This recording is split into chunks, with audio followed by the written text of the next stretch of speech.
அனைவருக்கும் வணக்கம் நண்பர்களே. அனைவருக்கும் குமாருடைய அன்பு வணக்கங்கள். 10ஆம் வகுப்பில் வரலாறு புத்தகத்தில் ஆங்கிலேய ஆட்சிக்கு எதிராக தமிழகத்தில் நிகழ்ந்த தொடக்க கால கிளர்ச்சிகள் அப்படிங்கிற ஒரு பாடம் இருக்குது. இந்த பாடத்திலேருந்து லைன் பை லைன் கொஸ்டின் எடுத்துகிட்டு வந்திருக்கேன். மொத்தமே பார்த்தீங்கன்னா 125 கேள்வி தான் இருக்குது.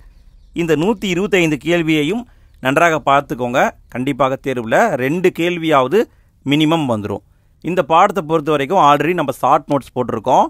எனக்கு நோட்ஸ் வேணும் அப்படிங்கிறவங்க அந்த வீடியோக்கான லிங்க்கு ஃபஸ்ட்டு கமெண்ட்டில் இருக்குது, அதை பாருங்கள். எனக்கு கேள்வி பதில் தான் வேணும் அப்படிங்கிறவங்க இந்த வீடியோவை முழுமையாக பார்த்து யூஸ் பண்ணிக்கோங்க. ரொம்ப சிம்பிளாக தான் இருக்கும், யூஸ்ஃபுல்லாக தான் இருக்கும். சரி, வீடியோக்குள்ளே போகலாமா ஃப்ரெண்ட்ஸ்? இந்த மாதிரி நிறைய வீடியோக்களை நாங்கள் தொடர்ந்து போட்டுட்ருக்கோம். அதுக்காக நிறைய எஃபர்ட் போடுறோம் ஃப்ரெண்ட்ஸ். எங்களுடைய எஃபர்ட் உங்களுக்கு பிடிச்சிருக்கு அப்படின்னா மறக்காமல் வீடியோக்கு லைக் போடுங்க ஃப்ரெண்ட்ஸ். வீடியோ எப்படி இருந்தது அப்படிங்கிறதையும் கமெண்ட்டில் போட்டுவிடுங்க. உங்களுடைய நண்பர்களுக்கும் வீடியோவை ஷேர் பண்ணிவிடுங்க. சரி, ஓகே, நம்ம டெஸ்ட்டுக்குள்ளே போகலாமா? ஒவ்வொரு கேள்வியாக பார்க்கலாமா? ஃபஸ்ட்டு கேள்வியை பாருங்கள். ஆங்கிலேயரின் நாடு பிடிக்கும் நோக்கத்திற்கு முதல் எதிர்வினை தோன்றிய இடம் எது? ஆங்கிலேயருடைய நாடு பிடிக்கும் நோக்கத்திற்கு முதல் எதிர்வினை தோன்றிய இடம் திருநெல்வேலி. திருநெல்வேலி. அடுத்து 2வது கேள்வி.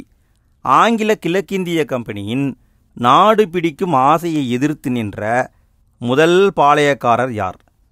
முதல் பாளையக்காரர், ஆங்கிலேயரை எதிர்த்தவர், இந்திய மண்ணில் ஆங்கிலேயரை எதிர்த்த முதல் மன்னர் யாருன்னு பார்த்தீங்கன்னா பூலித்தேவர். அடுத்து 3வது கேள்வி.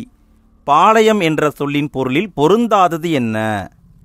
பாளையம் அப்படிங்கிறதுக்கு சில அர்த்தங்கள் இருக்குது, அதை நான் கொடுத்துருக்கேன். இதில் எது வராதுன்னு கண்டுபிடிச்சா போதும். இப்படியே பார்க்கலாங்களா? பாளையம் என்பதற்கு ஒரு இராணுவ முகாம் என்ற அர்த்தம் இருக்குது, ஒரு பகுதி என்ற அர்த்தம் இருக்குது, ஒரு சிற்றரசு என்ற அர்த்தம் இருக்குது, ஒரு மன்னர் என்ற அர்த்தம் இல்லை. அதனால் இதுதான் பொருந்தாதது. 4வது கேள்வி. பாளையக்காரர்களை போலிக்கார் என்று குறிப்பிட்டவர்கள் யார்? பாளையக்காரர்களை போலிக்கார்னு எழுதி வச்சுருக்காங்க. அப்படி எழுதி வச்சவங்க ஆங்கிலேயர்கள்.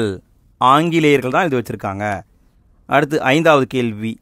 தனிநபர் ஒருவர் ஆற்றிய சீரிய எந்த சேவைக்காக அவரின் கட்டுப்பாட்டில் பாளையம் கொடுக்கப்பட்டது? பாளையம் அப்படிங்கிறது ஒரு பகுதி நம்ம பார்த்தோங்க. அந்த பகுதியை எப்படி கொடுப்பாங்க? ஒரு தனிநபர் அரசுக்கு ஆற்றிய இராணுவ சேவைக்காக அவருக்கு அந்த பாளையத்தை கொடுப்பாங்க. அடுத்து 6வது கேள்வி. பாளையக்காரர் முறையை முதலில் நடைமுறைப்படுத்திய அரசு எது? பாளையக்காரர் முறை என்ற முறை முதலில் தோன்றிய அரசு காகத்திய வம்சங்க. காகத்திய அரசு தான் உருவாகியிருக்கும். 7வது கேள்வி. வாரங்களை ஆண்ட எந்த மன்னர் காலத்தில் பாளையக்காரர் முறை நடைமுறைப்படுத்தப்பட்டது? நம்ம முன்னாடி பார்த்தோம் இல்லைங்களா, காகத்திய வம்சம்னு.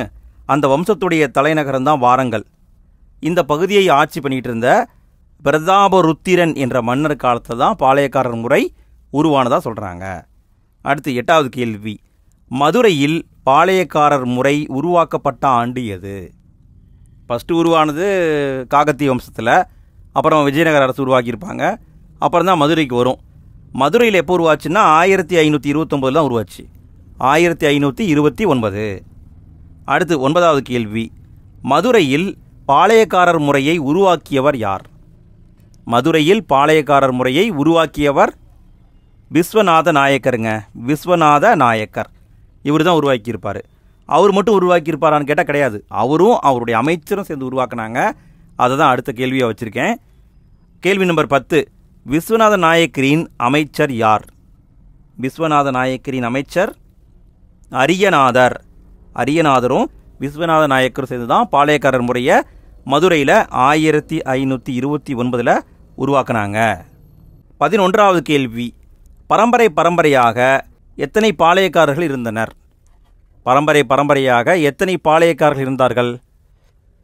மதுரை பகுதியில் 72 பாளையக்காரர்கள் இருந்தாங்க. 72 பாளையங்கள். 12வது கேள்வி. பாளையக்காரர்களின் காவல் காக்கும் கடமை எவ்வாறு அழைக்கப்பட்டது? பாளையக்காரர்கள் என்ன பண்ணணும்னா, அவங்களுக்கு கொடுக்கப்பட்ட பகுதியில் காவல் காத்துக்கிட்டே இருக்கணும். அந்த காவல் காக்கும் கடமைக்கு படிக்காவல் என்றும் அரசு காவல் என்றும் பெயர்.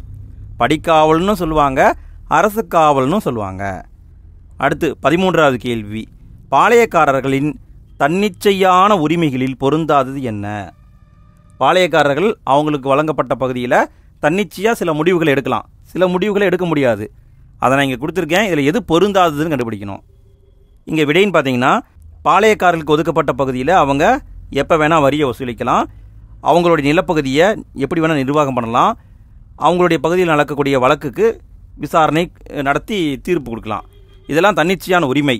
பிற பாளையங்களோடு ஒப்பந்தம் மேற்கொள்வது என்பது அவங்களுக்கு இருக்கிற தன்னிச்சையான உரிமை கிடையாது. இதை அவங்க பண்ண முடியாது. அடுத்து 14வது கேள்வி, கிழக்கில் அமைந்திருந்த பாளையங்களில் பொருந்தாதது என்ன? பாளையங்களை பொறுத்த வரைக்கும் 2 வகையாக பிரிக்கிறாங்க. ஒன்று கிழக்கு பகுதி பாளையம், இன்னொன்று மேற்கு பகுதி பாளையம். இங்கே கேட்கப்பட்டிருக்கிறது கிழக்கு பகுதியில் இருந்த பாளையங்கள். இங்கே விடைன்னு பார்த்தீங்கன்னா, சாத்தூர், நாகலாபுரம், எட்டயபுரமெல்லாம் கிழக்கு பகுதி பாளையம், சிங்கம்பட்டி மேற்கு பகுதி பாளையம். சிங்கம்பட்டி வராது. நல்லா கவனிங்க. சாத்தூர், நாகலாபுரம், எட்டயபுரம், இன்னொன்று இருக்குது பாஞ்சாலங்குறிச்சி, அதுவும் கிழக்கு பகுதி பாளையம்தான். 15வது கேள்வி, மேற்கில் அமைந்திருந்த பாளையங்களில் பொருந்தாதது என்ன? மேற்கு பகுதியில் இருந்த பாளையங்களில் பொருந்தாதது ஊத்துமலை வரும், தலைவன்கோட்டை வரும், நடுவுக்குறிச்சி வரும், சேத்தூர் வருங்க. இங்கே இருக்கிற எல்லாமே மேற்கு பகுதியில் இருக்கிற பாளையங்கள் தான். அடுத்து 16வது கேள்வி, எத்தனை தலைமுறைகளாக நிலத்தின் மீது கொண்டிருந்த உரிமையால் பாளையக்காரர்கள் வரி செலுத்த மறுத்தனர்? பாளையக்காரர்கள் என்ன சொல்கிறாங்கன்னா, எங்களுக்கு இத்தனை தலைமுறையாக உரிமை இருக்குது, நாங்கள் வரி கட்ட மாட்டோம்னு சொல்கிறாங்க. எத்தனை தலைமுறை உரிமைன்னு பார்த்தீங்கன்னா 60 தலைமுறைகள். 60 தலைமுறையாக நிலத்துக்கு மேலே உரிமை இருக்குது, அதனால் நாங்கள் வரி கட்ட மாட்டோம்னு அவங்க சொல்கிறாங்க. அடுத்து 17வது கேள்வி, கம்பெனி அதிகாரத்தை ஏற்க மறுத்த பாளையக்காரர்களை ஆங்கிலேயர்கள் எவ்வாறு அழைத்தனர்? கம்பெனி அதிகாரத்தை ஏற்க மறுத்தாங்கன்னா அவங்களுக்கு பேர் கிளர்ச்சியாளர்கள்னு பேருங்க, கிளர்ச்சியாளர்கள். 18வது கேள்வி, கிளர்ச்சியாளர்களை அடக்க யார் தலைமையில் கம்பெனி படை ஒன்றை 1755 மார்ச்சில் ஆங்கில அரசு அனுப்பியது? கிளர்ச்சியாளர்களை அடக்கணுங்கிறதுக்காக ஒரு படை அனுப்புகிறாங்க. அந்த படைக்கு தளபதி கர்னல் ஹெரான். இவர் தலைமையில் 1755 மார்ச்சில் ஒரு படையை அனுப்புகிறாங்க. அடுத்து 19வது கேள்வி, ஆங்கில படையுடன் சென்ற ஆற்காட்டு நவாப்பின் சகோதரர் யார்? ஆங்கில படை மட்டும் போகலை, கூடவே ஆற்காடு நவாபுடைய சகோதரரும் போகிறாரு. அவர் யாருன்னு பார்த்தீங்கன்னா மாபூஸ் கான். மாபூஸ் கானும் கர்னல் ஹெரானும் படையெடுத்துட்டு போகிறாங்க.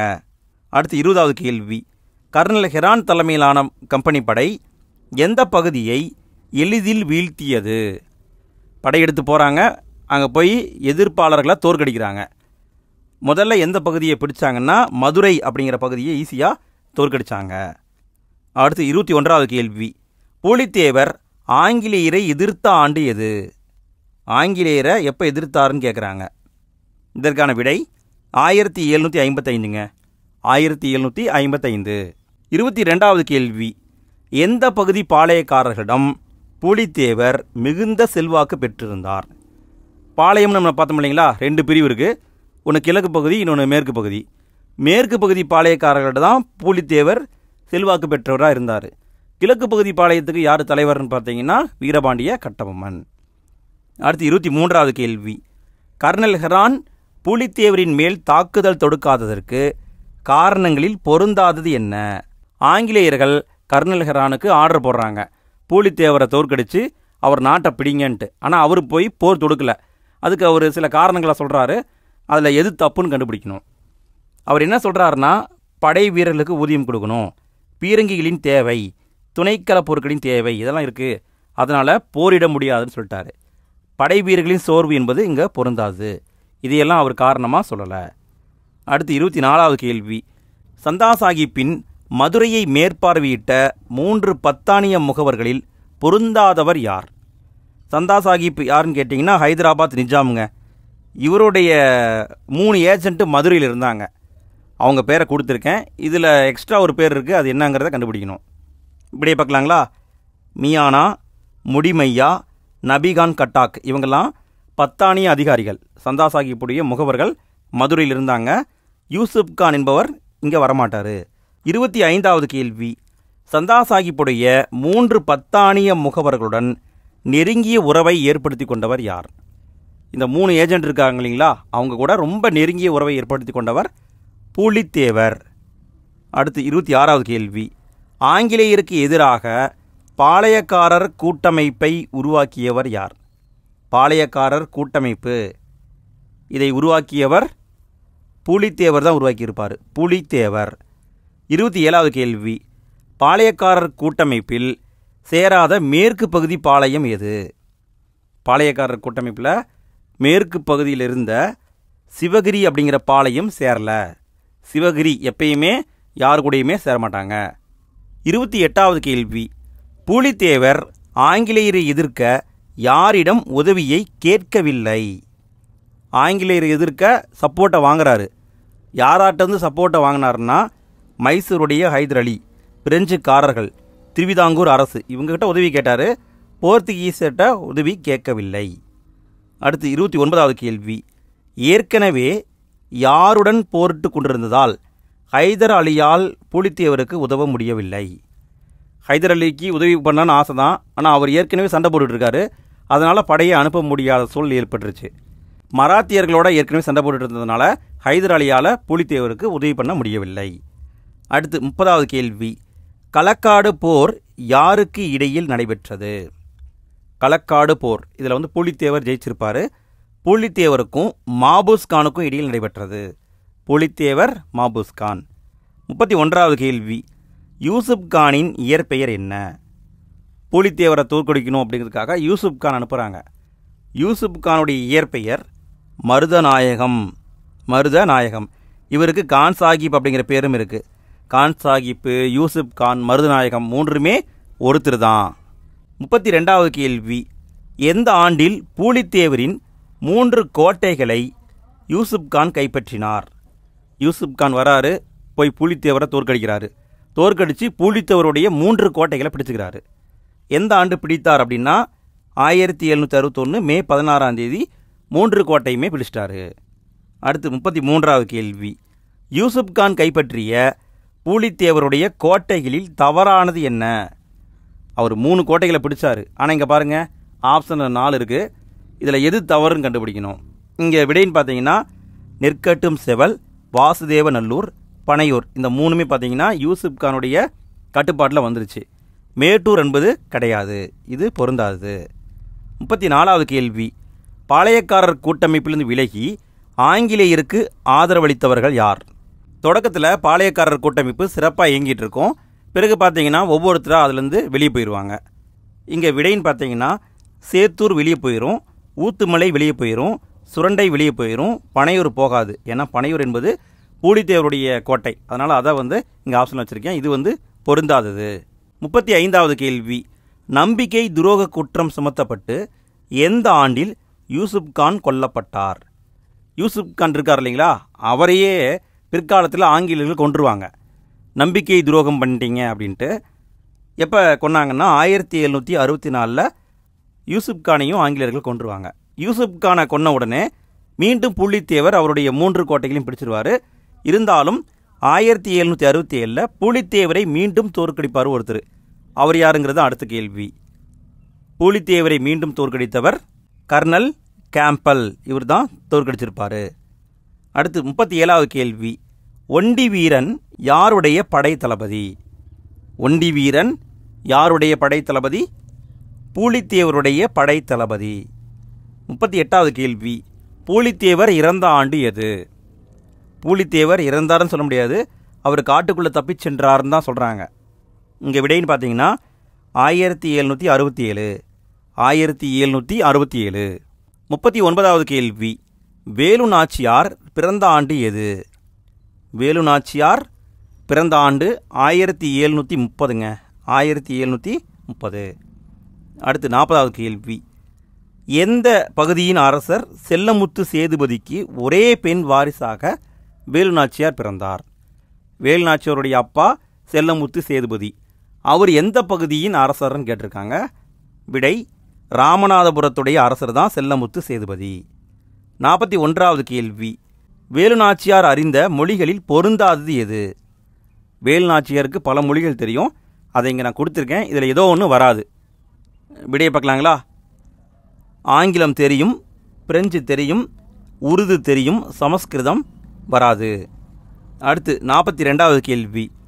16 வயதில் வேலுநாச்சியார் எந்த பகுதியின் மன்னராக இருந்த முத்து வடுகநாதரை திருமணம் செய்து கொண்டார்? 16 வயதில் திருமணம் பண்ணி வைக்கிறாங்க. சிவகங்கையின் மன்னர் முத்து வடுகநாதர், அவருக்கு திருமணம் பண்ணி வைக்கிறாங்க. 43வது கேள்வி. காளையார் கோவில் போர் நடைபெற்ற ஆண்டு எது? ஆங்கிலேயர்கள் சிவகங்கை மேலையும் படையெடுத்து வராங்க. அந்த போரானது காளையார் கோவிலில் நடக்குது. இந்த போர் நடைபெற்ற ஆண்டு 1772. இதில் முத்துவடுகநாதர் வீரமரணம் அடைஞ்சிருவார். அடுத்து 44வது கேள்வி. காளையார் கோவில் போரில் ஆங்கில படைக்கு தலைமை வகித்தவர் யார்? காளையார் கோவில் போரில் ஆங்கில படைக்கு தலைமை வகித்தவர் கர்னல் பான்ஜோர். இவர் தான் கேப்டனாக வந்திருப்பார். அடுத்து 45வது கேள்வி. வேலுநாச்சியார் தனது மகள் வெள்ளச்சி நாச்சியாருடன் எந்த பகுதிக்கு தப்பிச் சென்றார்? வேலுநாச்சியாரும் அவருடைய மகள் வெள்ளச்சி நாச்சியாரும் சிவகங்கையிலேருந்து தப்பிச்சு விருப்பாச்சி அப்படிங்கிற ஊருக்கு போயிடுவாங்க. விருப்பாச்சி. அடுத்து 46வது கேள்வி. வேலுநாச்சியாருக்கு பாதுகாப்பு அளித்தவர் யார்?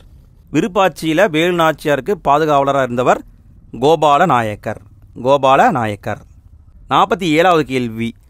திண்டுக்கல் கூட்டமைப்பின் தலைவர் யார்? திண்டுக்கல் கூட்டமைப்பின் தலைவர் கோபால நாயக்கருங்க. கோபால நாயக்கர். 48வது கேள்வி. திண்டுக்கல் கூட்டமைப்பில் இடம்பெறாதவர் யார்? நல்லா கவனிங்க. திண்டுக்கல் கூட்டமைப்பில் இல்லாதவர் யாருன்னு கேட்டிருக்காங்க. இங்கே விடை கோபால நாயக்கர் வருவார், லட்சுமி நாயக்கர் வருவார், பூஜை நாயக்கர் வருவார், யதுல் நாயக்கர் கிடையாது. 49வது கேள்வி. வேலுநாச்சியார் விருப்பாட்சியில் எத்தனை ஆண்டுகள் தங்கி வாழ்ந்தார்? விருப்பாட்சியில் எத்தனை வருஷம் தங்கியிருந்தார்னு கேட்டிருக்காங்க. விடை 8 ஆண்டுகள் தங்கி வாழ்ந்தார். 50வது கேள்வி. வேலுநாச்சியார் யாருடன் கூட்டணி ஏற்படுத்தி கொண்டார்? வேலுநாச்சியார் யாரோட கூட்டணி ஏற்படுத்திக்கிட்டாரு? விடை ஹைதர் அலி. மைசூருடைய ஹைதர் அலி அவரு கூட கூட்டணி ஏற்படுத்தி தான் ஆங்கிலேயரை எதிர்த்தார். 51வது கேள்வி. வேலுநாச்சியார் ஹைதர் அலிக்கு எந்த மொழியில் கடிதம் அனுப்பினார்? வேலுநாச்சியார் என்ன பண்ணுவாங்கன்னா ஹைதர் அலிக்கு ஒரு கடிதம் அனுப்புவாங்க. ஆங்கிலேயருக்கும் எனக்கும் என்னென்ன சண்டை இருக்குது, நான் எப்படிலாம் ஆங்கிலேயர் எதிர்க்க போகிறேன் அப்படின்னு சொல்லி ஒரு கடிதம் அனுப்புவாங்க. அந்த கடிதம் எந்த மொழியில் எழுதப்பட்டிருக்கும் அப்படின்னா உருது மொழியில் எழுதப்பட்டிருக்கும். உருது மொழி. 52வது கேள்வி. ஹைதர் அலியின் திண்டுக்கல் கோட்டையுடைய படைத்தலைவன் யார்? ஹைதர் அலியின் திண்டுக்கல் கோட்டையின் படைத்தலைவன் சையது. சையது மூலமாக என்ன உதவி வேணுமோ அதை ஹைதர் அலி பண்ணுவார். 53வது கேள்வி. கோபால நாயக்கர் எந்த பகுதியை மையமாக கொண்டு பிரிட்டிஷாரை எதிர்த்தார்? திண்டுக்கல் கூட்டமைப்பின் தலைவர் கோபால நாயக்கர்னு பார்த்தோம். அவர் கோயம்புத்தூரை மையமாக கொண்டு ஆங்கிலேயரை எதிர்த்தார். கோயம்புத்தூர். 54வது கேள்வி. கோபால நாயக்கர் உள்ளூர் விவசாயிகள் ஆதரவுடன் எந்த பகுதியில் கடும் போர் புரிந்தார்? அவர் திண்டுக்கல் கூட்டமைப்பின் தலைவர், கோயம்புத்தூரை மையமாக வச்சு எதிர்த்தார். பிற்காலத்தில் பார்த்தீங்கன்னா ஆனைமலைக்கு போய் அங்கே இருக்கிற உள்ளூர் விவசாயிகள் அவங்களோட ஆதரவோட ஆங்கில அரசோட கடுமையான போர் பண்ணியிருக்காரு. அடுத்து 55வது கேள்வி. இந்திய நாட்டில் பிரிட்டிஷ் காலனி ஆதிக்கத்தை எதிர்த்த முதல் பெண் ஆட்சியாளர் அல்லது முதல் பெண் அரசி யார்? முதல் பெண் ஆட்சியாளர், முதல் பெண் அரசி வேலுநாச்சியார். 56வது கேள்வி. வேலுநாச்சியாருடைய பெண்கள் படைப்பிரிவின் பெயர் என்ன? பெண்கள் படைப்பிரிவுக்கு பெயர் என்ன? இதற்கான விடை உடையாள் என்பது சரிங்க. உடையாள் என்பது படையுடைய பெயர். 57வது கேள்வி. வேலுநாச்சியாரின் பெண்கள் படைப்பிரிவின் தளபதி யார்? பெண்கள் படைப்பிரிவுக்கு தளபதி யார்? இதற்கான விடை குயிலிங்க. உடையாள்னா படையுடைய பேர், கேப்டன் யாருன்னா குயிலி. 58வது கேள்வி. வேலுநாச்சியார் சிவகங்கையை மீட்ட ஆண்டு எது? வேலுநாச்சியார் சிவகங்கையை மீட்ட ஆண்டு 1780ங்க. 1780. 59வது கேள்வி. வீரபாண்டிய கட்டபொம்மன் எந்த வயதில் பாளையக்காரராக பொறுப்பேற்றார்? வீரபாண்டிய கட்டபொம்மன் எந்த வயதில் பாளையக்காரராக பொறுப்பேற்றார்? விடை 30 வயதுங்க. 30 வயதில் தான் பாளையக்காரராக பொறுப்பேற்றிருக்காரு. 60வது கேள்வி. கட்டபொம்மனை அமைதியை விரும்பும் மனம் கொண்டவர் என்று கூறியவர்கள் யார்? 2 ஆங்கிலேயர்கள் சொல்லியிருக்காங்க. அமைதியை விரும்பும் மனம் கொண்டவர்னு சொல்லியிருக்காங்க. அவங்க யாராருன்னு பார்த்தீங்கன்னா ஜேம்ஸ் லண்டனும் காலின் ஜாக்சனும், இந்த 2 பேரும் சொல்லியிருப்பாங்க. 61வது கேள்வி, எந்த ஆண்டு மேற்கொள்ளப்பட்ட கர்நாடக உடன்படிக்கையின்படி பாளைய பகுதிகளின் வரி மேலாண்மையும் நிர்வாகமும் கம்பெனியின் முழு கட்டுப்பாட்டில் சென்றது? பிற்காலத்தில் ஆற்காடு நவாப்பும் ஆங்கிலேயர்களும் ஒப்பந்தம் போட்டுக்குவாங்க, கர்நாடக ஒப்பந்தம். அந்த ஒப்பந்தம் 1781 செய்யப்பட்டிருக்கும். 1781 அந்த ஒப்பந்தத்தின்படி பாளையக்காரர் முறை முழுவதும் ஆங்கிலேயர் வசம் போயிருக்கும். அடுத்து 62வது கேள்வி, 1798 கட்டபொம்மன் செலுத்த வேண்டிய நிலுவைத் தொகை எவ்வளவு? கட்டபொம்மன் நிறைய வரி பாக்கியை வச்சுருந்தார். 1798 வாக்கில் அவர் 3310 பக்கோடா செலுத்த வேண்டிய நிலை இருந்தது. அடுத்தது 63வது கேள்வி, கட்டபொம்மன் காலத்தில் ராமநாதபுரத்தின் ஆட்சியாளர் யார்? கட்டபொம்மன் காலத்தில் ராமநாதபுரத்துடைய கலெக்டர் ஜாக்சன் துரை, ஜாக்சன். 64வது கேள்வி, எந்த நாளில் ராமநாதபுரத்துக்கு வந்து தன்னை சந்திக்குமாறு கட்டபொம்மனுக்கு ஜாக்சன் கடிதம் அனுப்பினார்? 3310 பக்கோடா பெண்டிங்கில் இருக்குது, அதை எப்போ கட்ட போகிறீங்க, நீங்கள் நேரில் வந்து என்கிட்ட விளக்கம் கொடுங்கன்னு சொல்லி ஜாக்சன் கடிதம் போட்டிருப்பார். அதில் ஒரு டேட்டை மென்ஷன் பண்ணியிருப்பார். இந்த தேதியில் என்னை வந்து நீங்கள் சந்திக்கணும்னு சொல்லியிருப்பார். அந்த தேதி 1798 ஆகஸ்ட் 18 ஆகஸ்ட் 18. 65வது கேள்வி, ஜாக்சனை கட்டபொம்மன் ராமநாதபுரத்தில் சந்தித்த நாள் என்றைக்கு? அன்னைக்கு போய் சந்திச்சாரான்னு கேட்டால் சந்திக்கலை, பிறகு தான் சந்திக்கிறாங்க. அது எப்போன்னா 1798 செப்டம்பர் 19. ஒரு மாதம் ஆயிடுச்சுங்க. ஒரு மாதம் கழித்து தான் 2 பேருமே சந்திக்கிறாங்க. 66வது கேள்வி, கட்டபொம்மன் ஜாக்சனின் முன்பு எத்தனை மணி நேரம் நிற்க வைக்கப்பட்டு விசாரிக்கப்பட்டார்? நிற்க வச்சு ஜாக்சன் வந்து விசாரிக்கிறாரு. ஏன் வரி கட்டலை, ஏன் டிலே பண்ணிட்டீங்க அப்படின்னு கேட்குறாரு. எவ்வளோ மணி நேரம்னா 3 மணி நேரம். 3 மணி நேரம் நிற்க வைக்கப்பட்டு விசாரிக்கப்பட்டார். 67வது கேள்வி, ராமநாதபுரம் கோட்டை வாசலில் நடந்த மோதலில் ஊமைத்துறையால் கொல்லப்பட்ட தளபதி யார்? அந்த விசாரணை அப்போ கட்டபொம்மனை கைது பண்ணுறதுக்காக ஜாக்சன் வந்து ஆட்கள் அனுப்புகிறாரு. அப்போ ஒரு சண்டை நடக்குது. அந்த சண்டையில் ஊமைத்துறை வந்து ஆங்கில தளபதியாக இருந்த லெப்டினன்ட் கிளார்க் அப்படிங்கிறவரை கொன்னுட்டு கட்டபொம்மனை காப்பாற்றி கூட்டு போயிடுவாங்க. கட்டபொம்மனுடைய அமைச்சர் சிவசுப்பிரமணியனார் அவரை கைது பண்ணிடுவாங்க. அடுத்து 68வது கேள்வி, கட்டபொம்மனை விசாரிக்க அமைக்கப்பட்ட மூவர் குழுவில் பொருந்தாதவர் யார்? கட்டபொம்மன் என்ன நடந்துச்சு அதை பற்றி நீங்கள் நேரில் வந்து விளக்கம் கொடுங்கன்னு சொல்லிட்டு மூவர் குழுவை சென்னையில் அமைப்பாங்க. அப்படி அமைக்கப்பட்ட மூவர் குழுவில் பொருந்தாதவர் வில்லியம் ப்ரௌன் வருவார், வில்லியம் ஓரம், ஜான் காசாமேசர். இந்த 3 பேரும் தான் மூவர் குழு உறுப்பினர்கள். எட்வர்டு கிளைவ் வரமாட்டார். எட்வர்டு கிளைவ் யாருன்னு பார்த்தீங்கன்னா சென்னையுடைய ஆளுநர். கட்டபொம்மன் காலத்தில் சென்னையுடைய ஆளுநராக இருந்தவர் எட்வர்டு கிளைவ். 69வது கேள்வி, மூவர் குழு முன்பு கட்டபொம்மன் ஆஜராகிய நாள் என்னைக்கு சென்று ஆஜரானார்னு கேட்குறாங்க. இதற்கான விடை 1798 டிசம்பர் 15. 1798 டிசம்பர் 15 3 பேர் குழு முன்னாடி கட்டபொம்மன் ஆஜராகி என்ன நடந்தது அப்படிங்கிற விளக்கத்தை கொடுக்குறாரு. அடுத்து 70வது கேள்வி, கட்டபொம்மன் காலத்தில் மதராஸின் ஆளுநர் யார்? இப்போ தான் பார்த்தோம், எட்வர்டு கிளைவ் தான் மதராஸுடைய ஆளுநர். 71வது கேள்வி, ராமநாதபுரத்தின் புதிய ஆட்சியாளராக நியமிக்கப்பட்டவர் யார்? ஜாக்சன் துரையை தூக்கிட்டு அதற்கு பதிலாக எஸ்ஆர் லூசிங்டன் அப்படிங்கிறவரை அப்பாயின்மெண்ட் பண்ணுவாங்க. SR Lushington. 72வது கேள்வி, கட்டபொம்மன் எத்தனை பக்கோடாக்கள் தவிர பிற நிலுவைத் தொகையை செலுத்தினார்? கட்டபொம்மன் 3310 பக்கோடா பெண்டிங்கில் இருந்தது, செலுத்தணும். அதில் 1080 பக்கோடா தவிர மீதம் இருக்கிற எல்லா காசையுமே கட்டிட்டாரு. அடுத்து 73வது கேள்வி, தென்னிந்திய கூட்டமைப்பை உருவாக்கியவர் யார்? தென்னிந்திய கூட்டமைப்பை ஏற்படுத்தியவர் யார்? தென்னிந்திய கூட்டமைப்பை ஏற்படுத்தியவர் மருது சகோதரர்கள். தென்னிந்திய கூட்டமைப்பு நல்லா கவனிங்க. பாளையக்காரர் கூட்டமைப்புனா புலித்தேவர், தென்னிந்திய கூட்டமைப்புனா மருது சகோதரர்கள். 74வது கேள்வி, கட்டபொம்மன் எந்த பாளையத்தை தாக்க முயன்றார்? இந்த தென்னிந்திய கூட்டமைப்பில் ஒரு பாளையம் இணையாது. நம்ம முன்னாடியே பார்த்துருக்கோம், சிவகிரிங்கிற பாளையம் இணையாது. அந்த பாளையத்தை தாக்கி அதை இணைக்கிறதுக்காகத்தான் கட்டபொம்மன் போர் தொடுப்பார். 75வது கேள்வி. மே 1799 மதராஸின் ஆளுநராக இருந்த யார் படையை திருநெல்வேலி செல்ல உத்தரவிட்டார்? மதராஸுடைய ஆளுநர் யாருன்னு முன்னாடியே பார்த்தோம். யார்? Edward Clive. அவர் இருந்தாரான்னு கேட்டால் கிடையாது. மே 1799 மதராஸுடைய ஆளுநராக இருந்தவர் வெல்லஸ்லி பிரபு. இவர் தான் என்ன பண்ணியிருப்பார்னா படைகளை திருநெல்வேலி நோக்கி அனுப்பியிருப்பார். போய் கட்டபொம்மனை தாக்குங்கன்னு அனுப்பியிருப்பார். 76வது கேள்வி. கட்டபொம்மனை தாக்கச் சென்ற படைகளுக்கு தளபதி யார்? கட்டபொம்மனை தாக்கச் சென்ற படைகளுக்கு தளபதி மேஜர் பானர்மேன். Major Bannerman. 77வது கேள்வி. கட்டபொம்மன் சரணடைய நிபந்தனை விதிக்கப்பட்ட நாள். இத்தனை நாளுக்குள்ளே நீ சரணடைஞ்சிடணும் அப்படின்னு ஒரு டைம் கொடுக்குறாங்க.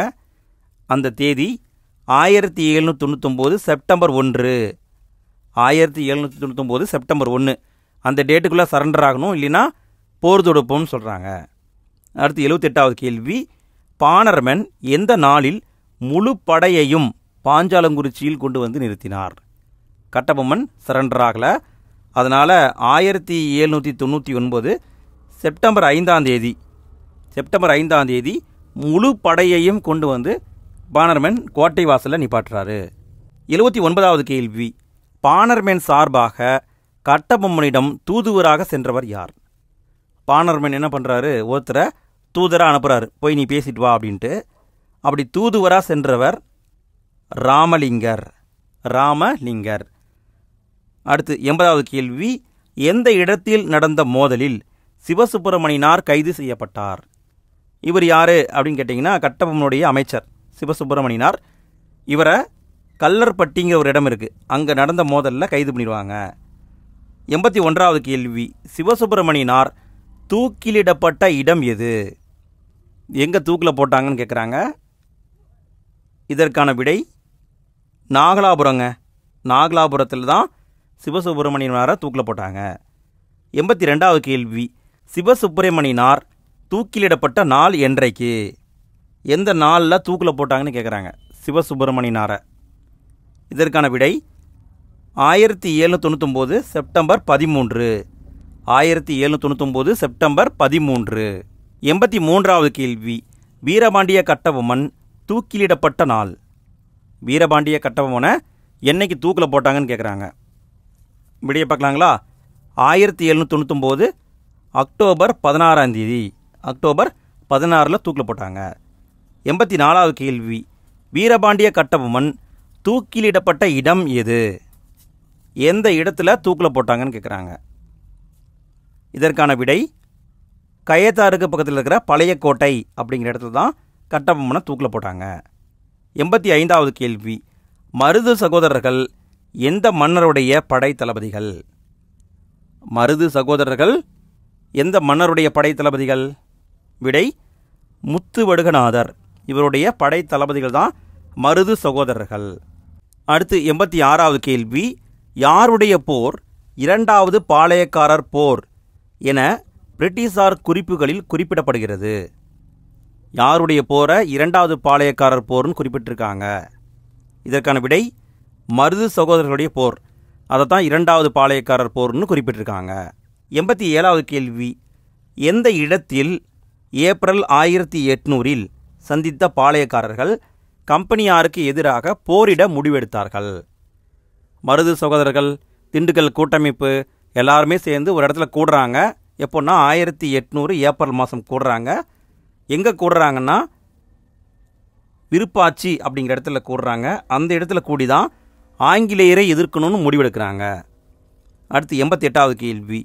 எந்த இடத்தில் ஜூன் 1800 ஏற்பட்ட எழுச்சி அதிவேகமாக ராமநாதபுரத்திற்கும் மதுரைக்கும் பரவியது? விருப்பாட்சியில் எல்லாருமே கூடி ஆங்கிலேயரை எதிர்க்கணும்னு முடிவு பண்ணாங்க. அதன்படி ஜூன் 1800 கோயம்புத்தூரை மையமாக வச்சு ஆங்கிலேயரை எதிர்க்கிறாங்க. அந்த எழுச்சியானது விரைவாக ராமநாதபுரத்துக்கும் மதுரைக்கும் பரவியது. அடுத்து 89வது கேள்வி. ஊமைத்துறையும் செபத்தையாவும் எந்த ஆண்டில் பாளையங்கோட்டை சிறையிலிருந்து தப்பி கமுதிக்கு சென்றனர்? கட்டபொம்மனுடைய சகோதரர்கள் தான் ஊமைத்துறையும் செபத்தையாவும். 2 பேருமே 1801 பிப்ரவரி மாதம் பாளையங்கோட்டை சிறையிலிருந்து தப்பிச்சு கமுதிக்கு வந்துடுவாங்க. 90வது கேள்வி, செவத்தையாவையும் ஊமைத்துறையையும் சின்னமருது அவரது தலைமையிடமான எந்த இடத்துக்கு அழைத்து சென்றார்? நல்லா கவனிங்க. சின்னமருதுடைய தலைமையிடம் சிறுவயல். சின்னமருதுவின் தலைமையிடம் சிறுவயல். அங்கே தான் 2 பேருமே கூட்டிகிட்டு போயிருப்பார். 91வது கேள்வி, சிவகங்கை மீது போரிட படையை நடத்திய தளபதிகள் யார்? 2 பேர் வருவாங்க. சிவகங்கை மேலே படையெடுத்து வருவாங்க. ஒருத்தர் கர்னல் அக்னியு, இன்னொருத்தர் கர்னல் இன்னஸ். 2 பேருமே படையெடுத்து வருவாங்க. 92வது கேள்வி, திருச்சிராப்பள்ளி பேரறிக்கை. இந்த பேரறிக்கையை வெளியிட்டவர் யார்? திருச்சிராப்பள்ளி பேரறிக்கையை வெளியிட்டவர் மருது சகோதரர் தான் வெளியிட்டிருப்பாங்க. திருச்சிராப்பள்ளி பேரறிக்கை. 93வது கேள்வி, திருச்சிராப்பள்ளி பேரறிக்கை வெளியிடப்பட்ட ஆண்டு எது? எந்த ஆண்டில் பேரறிக்கையை விட்டாங்க? இதற்கான பதில் 1801 ஜூன் மாதங்க. 1801 ஜூன் மாதம் வெளியிட்டாங்க. 94வது கேள்வி, திருச்சிராப்பள்ளி பேரறிக்கை ஒட்டப்பட்ட இடங்கள் என்னென்ன? 2 இடங்களில் ஒட்டினாங்க. 2 காப்பி இருந்தது. ஒரு காப்பி திருச்சியில் இருந்த நவாப்புடைய கோட்டையுடைய சுவர்லையும் திருச்சியில் இருக்கிற ஸ்ரீரங்கம் கோவிலுடைய சுவர்லையும் ஒட்டப்பட்டது. 2 காப்பி இருக்குது. 2ஐயும் வேறு வேறு இடத்துல ஒட்டினாங்க. 95வது கேள்வி, மருது சகோதரர்கள் தூக்கிலிடப்பட்ட நாள் என்றைக்கு? என்றைக்கு தூக்கிலிடப்பட்டாங்க? இதற்கான விடை 1801 அக்டோபர் 24. 1801 அக்டோபர் 24. 96வது கேள்வி, மருது சகோதரர்கள் தூக்கிலிடப்பட்ட இடம் எது? மருது சகோதரர்கள் தூக்கிலிடப்பட்ட இடம் திருப்பத்தூருங்க. திருப்பத்தூர் கோட்டை எங்கே இருக்குன்னா ராமநாதபுரத்துக்கிட்ட இருக்குது. 97வது கேள்வி, ஊமைத்துறையும் சிவத்தையாவும் பாஞ்சாலங்குறிச்சியில் தலை துண்டிக்கப்பட்டு கொல்லப்பட்ட நாள். ஊமைத்துறையையும் சிவத்தையாவையும் தலையை துண்டித்து கொன்றுவாங்க. எப்பன்னு கேட்டிங்கன்னா 1801 நவம்பர் 16. நவம்பர் 16. 98வது கேள்வி, கலகக்காரர்களில் எத்தனை பேர் பிடிக்கப்பட்டு மலேயாவுடைய பினாங்கு தீவிற்கு நாடு கடத்தப்பட்டனர்? பினாங்கு என்பது ஒரு தீவு. அந்த தீவுக்கு நாடு கடத்திட்டாங்க. எத்தனை பேரை நாடு கடத்தினாங்கன்னா 73 பேரை நாடு கடத்தினாங்க. 73 பேர். 99வது கேள்வி, யாருடைய கழகம் தென்னிந்திய புரட்சி என அழைக்கப்படுகிறது? யாருடைய கழகம் தென்னிந்திய புரட்சி என அழைக்கப்படுகிறது? விடையை பார்க்கலாங்களா? விடை மருது சகோதரர்களின் கழகம் தென்னிந்திய புரட்சி என அழைக்கப்படுகிறது. 100வது கேள்விங்க. ஃப்ரெண்ட்ஸ், வீடியோவுக்கு லைக் போடாத நண்பர்கள் வீடியோக்கு லைக் போட்டு விட்ருங்க. வீடியோ எப்படி இருந்தது அப்படிங்கிறத மறக்காமல் கமெண்ட்டில் போட்டுவிடுங்க ஃப்ரெண்ட்ஸ். இதே மாதிரி பாலிட்டிக்கும் நம்ம வீடியோ போட்டிருக்கோம். காந்திய காலகட்டம் அந்த பாடத்துக்கும் வீடியோ போட்டிருக்கோம். அதுக்கான லிங்க் வேணும்னா நான் ஃபஸ்ட்டு கமெண்ட்டில் கொடுக்குறேன். நீங்கள் செக் பண்ணி பாருங்கள். எண்டு ஸ்க்ரீன்லேயும் கொடுக்குறேன் ஃப்ரெண்ட்ஸ், பார்த்துக்கோங்க. இதே மாதிரி நிறைய வீடியோக்கள் தொடர்ந்து வந்துகிட்டே இருக்குது. நம்ம சேனலை சப்ஸ்கிரைப் பண்ணி எல்லா வீடியோவையும் பார்த்து சப்போர்ட் பண்ணுங்கள். சரி, 100வது கேள்வியை பாருங்கள். பாளையக்காரர் முறை முடிவுக்கு வந்த நாள் என்றைக்கு? பாளையக்காரர் முறை எப்பொழுது முடிவுக்கு வந்தது? 1801 ஜூலை 31ங்க. 1801 ஜூலை 31 பாளையக்காரர் முறை முடிவுக்கு வந்துவிட்டது. 101வது கேள்வி, தீரன் சின்னமலை பிறந்த ஆண்டு எது? தீரன் சின்னமலை பிறந்த ஆண்டு 1756. 1756. 102வது கேள்வி, தீர்த்தகிரி என்ற இயற்பெயர் கொண்டவர் யார்? தீர்த்தகிரி என்ற இயற்பெயரை கொண்டவர் தீரன் சின்னமலை. இவருடைய குடும்ப பெயர் பழையக்கோட்டை மன்றாடியார் அப்படிங்கிற பட்டம் பெற்ற குடும்பம். அடுத்து 103வது கேள்வி, தீரன் சின்னமலை எந்த பகுதியை சார்ந்தவர்? தீரன் சின்னமலை எந்த பகுதியை சார்ந்தவர்? இதற்கான விடை அவர் கொங்கு பகுதியை சார்ந்தவர். கொங்கு பகுதி. 104வது கேள்வி, தீரன் சின்னமலையால் தோற்கடிக்கப்பட்ட திப்புவின் திவான் யார்? திப்புவுடைய திவான் முகமது அலின்னு ஒருத்தர் இருப்பார். அவரை தீரன் சின்னமலை தோற்கடிச்சிருவார். 105வது கேள்வி, சிவமலைக்கும் சென்னிமலைக்கும் இடையே இருந்த சின்னமலை வரி பணத்தை பிடுங்கிக் கொண்டது என்று சொன்னவர் யார்? விடையை பார்க்கலாங்களா? விடை தீர்த்தகிரி. இவர் தான் சொல்லியிருப்பார். தீரன் சின்னமலை அவர் தான் சொல்லியிருப்பார். சிவமலைக்கும் சென்னிமலைக்கும் இடையே ஒரு சின்னமலை இருக்குது, அதுதான் வரி பணத்தை பிடுங்கிச்சு அப்படின்னு சொல்லியிருப்பார். 106வது கேள்வி, தீரன் சின்னமலையின் படைகளும் முகமது அலியின் படைகளும் மோதிக்கொண்ட இடம் எது? 2 பேரும் சண்டை போட்டுக்கிறாங்க. சண்டை போட்ட இடம் நொய்யல் ஆற்றங்கரை. நொய்யல் ஆற்றங்கரை. 107வது கேள்வி, தீரன் சின்னமலை ஆங்கிலேயரை எதிர்த்து ஓரிடத்தில் நிலையாக இருந்து போரிட்ட இடம். இவர் பயன்படுத்தியது கொரில்லா போர் முறைங்க. இதுக்கான விடை போடா நிலைன்னு சொல்லுவாங்க. அந்த இடத்துல தான் ஒரே இடத்துல நின்று சண்டை போட்டிருக்காரு. 108வது கேள்வி, தீரன் சின்னமலை தூக்கிலிடப்பட்ட நாள் என்றைக்கு? தீரன் சின்னமலை தூக்கிலிடப்பட்ட நாள் 1805 ஜூலை 31. 109வது கேள்வி, தீரன் சின்னமலை தூக்கிலிடப்பட்ட கோட்டை எந்த கோட்டை? தீரன் சின்னமலை தூக்கிலிடப்பட்ட கோட்டை சங்ககிரி கோட்டை. சங்ககிரி கோட்டை. 110வது கேள்வி, திப்புவிடமிருந்து சேலம் மற்றும் திண்டுக்கல் வருவாய் மாவட்டங்களை ஆங்கில அரசு பெற்ற ஆண்டு எது?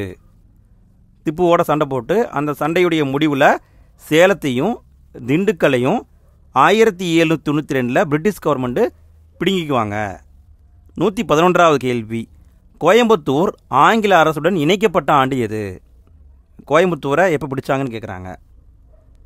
இதற்கான விடை 1799ங்க. 1799. 112வது கேள்வி, தஞ்சாவூரின் அரசர் அந்த பகுதியின் உரிமையை ஆங்கிலேயருக்கு விட்டு கொடுத்த ஆண்டு எது? தஞ்சாவூர் அரசர் அவரே வாலண்டியராக எனக்கு எதுவுமே வேண்டான்னு விட்டு கொடுத்துருவார். விட்டு கொடுத்த ஆண்டு 1798. 113வது கேள்வி, வேலூர் புரட்சி ஏற்பட்ட ஆண்டு எது? வேலூர் புரட்சி ஏற்பட்ட ஆண்டு 1806 ஜூலை 10ஆம் தேதி. 1806 ஜூலை 10. 114வது கேள்வி, வேலூர் புரட்சி ஏற்படுவதற்கு காரணமான புதிய இராணுவ விதிமுறைகளை அறிமுகப்படுத்தியவர் யார்? தலைமை தளபதிங்க. ஜான் கிரடாக் அப்படிங்கிறவர் தான் புதிய இராணுவ விதிமுறைகளை ஏற்படுத்தினார். அதுதான் வேலூர் கழகத்துக்கு காரணம். 115வது கேள்வி, வேலூர் புரட்சியை தொடங்கிய படைப்பிரிவுகள் எவை?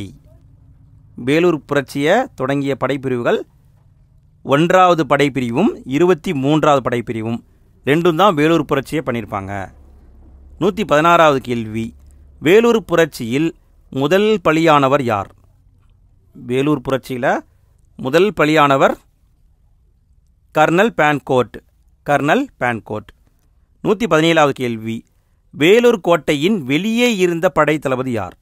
வெளியே இருந்தவர் மேஜர் கூட்ஸ். அவருடனே சுதாரித்து ஆற்காட்டில் இருந்த கர்னல் கில்லஸ்பிக்கு தகவல் கொடுக்குறாரு. 118வது கேள்வி, வேலூர் புரட்சியின் பொழுது கொல்லப்படாதவர் யார்? நல்லா கவனிங்க. 12க்கும் மேற்பட்ட அதிகாரிகளை கொன்றுவாங்க. இதில் யார் வரமாட்டாங்கன்னு கேட்குறாங்க. விடை கர்னல் பேன்கோட் வருவார், கர்னல் மீகாராஸ் வருவார், மேஜர் ஆம்ஸ்டாங் வருவார், மேஜர் பானர்மேன் வரமாட்டார். பானர்மேன் வீரபாண்டிய கட்டபொம்மனோடு தொடர்புடையவர். 119வது கேள்வி, வேலூர் கழகத்தை அடக்கிய படைத்தளபதி யார்? வேலூர் கழகத்தை அடக்கிய படைத்தளபதி கர்னல் ஜில்லஸ்பி. Colonel Gillespie. 120வது கேள்வி, வேலூர் புரட்சியில் புதிய மன்னராக பிரகடனம் செய்யப்பட்ட திப்புவின் மூத்த மகன் யார்? வேலூர் புரட்சியில் திப்புவுடைய மூத்த மகன் பதே ஹைதர் அப்படிங்கிறவரை மன்னராக அறிவிக்கிறாங்க. 121வது கேள்வி, வேலூர் புரட்சிக்கு பின்பு திப்பு சுல்தானின் மகன்கள் எங்கு அனுப்பப்பட்டார்கள்? வேலூர் புரட்சி முடிஞ்ச பின்னாடி திப்புவுடைய மகன்கள் கல்கத்தாவுக்கு அனுப்பப்பட்டாங்க. இங்கிருந்தால் திரும்பவும் பிரச்சனை வரும்ன்ட்டு கல்கத்தாவுக்கு அனுப்பிட்டாங்க. 122வது கேள்வி, வேலூர் புரட்சியை அடக்கியதற்காக கர்னல் ஜில்லஸ்பிக்கு வழங்கப்பட்ட வெகுமதி என்ன? கர்னல் ஜில்லஸ்பிக்கு வெகுமதி கொடுத்தாங்க. எவ்வளோன்னு பார்த்தீங்கன்னா 7000 பக்கோடாக்கள் கொடுத்தாங்க. 7000 பக்கோடாக்கள். 123வது கேள்வி, வேலூர் புரட்சியின் பொழுது சென்னையின் ஆளுநராக இருந்தவர் யார்? வேலூர் புரட்சி நடக்கும் பொழுது சென்னையின் ஆளுநராக இருந்தவர் வில்லியம் பெண்டிங் பிரபு. வில்லியம் பெண்டிங் பிரபு. 124வது கேள்வி, கடைசி கேள்விங்க. ஃப்ரெண்ட்ஸ், வீடியோடைய எண்டு ஸ்க்ரீனில் தேசியம் காந்திய காலகட்டம் அப்படிங்கிற ஒரு பாடம் இருக்குது. அதுக்கான லிங்க்கை நான் கொடுத்துருக்கேன். தேவைப்படுறவங்க நீங்கள் அதையும் கிளிக் பண்ணி பார்த்துருங்க. 124வது கேள்வி, திப்பு சுல்தானின் கொடியில் உள்ள விலங்கு எது? திப்பு சுல்தானுடைய கொடியில் உள்ள விலங்கு புலிங்க. புலி. அவ்வளோதான் ஃப்ரெண்ட்ஸ், இந்த பாடத்தை நம்ம கம்ப்ளீட் பண்ணிட்டோம். இதே மாதிரி தமிழுக்கும் இயல் வைஸ் நம்ம வீடியோ போட்டுட்ருக்கோம். குமார் டிஎன்பிஎஸ்சி நோட்ஸ்னு ஒரு சேனல் இருக்குது, நம்ம சேனல் தான். அதை ஃபாலோ பண்ணி தமிழுக்கு அதை நீங்கள் ஃபாலோ பண்ணிக்கோங்க. ஓகே ஃப்ரெண்ட்ஸ், அடுத்த வீடியோ சந்திப்போம். தேங்க்யூ.